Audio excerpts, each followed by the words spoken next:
சீமா வந்து தேவையில்லாமல் பேசிட்டு இருக்கிறார். பெரியாரை பற்றி பேசவே கூடாது. அவங்கெல்லாம் அவன் பெரியார் பிறந்திருக்கவே மாட்டான் பிறந்தாலும். இப்போ ஏடிஎம்கேயோட ஓட்டுலாம் வேற எந்த கட்சிக்கு போய் சேரும்? அது அவங்க விருப்பம். அது அவங்க விருப்பம். சூரியனுக்கும் போடலாம்,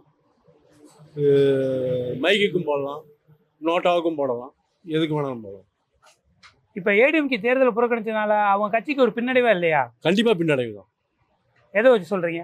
ஆமாம், இப்போ விக்கிரவாணிலையும் முடிச்சுட்டாங்க, இங்கேயும் இது பண்ணிட்டாங்க.